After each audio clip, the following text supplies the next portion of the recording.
What's up mga kapanort? Aalis nga pala kami. Alam niyo saan kami pupunta?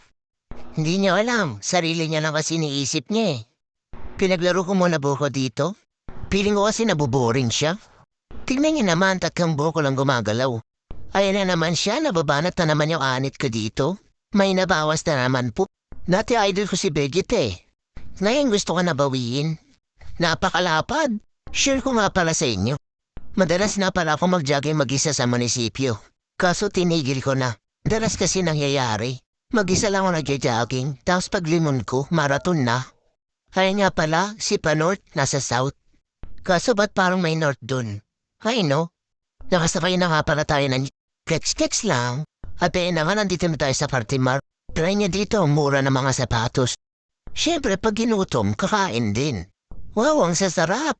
Tamang gutom ka na lang talaga pag nakita mo tong mga to. Daming pagpipilian, may mga choices din. Mamili ka na lang sa dalawa. Sarap po, may sisig din dun, no? Kaso nakaharang, meron din pala ditong fried siopaw. At ito na nga ang mga binili natin. Sarap, budget friendly. Mapaparami ka na ng kain.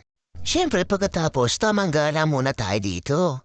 Ito nga pala ang Cartimar Ocean Park. Ang daming isda dito.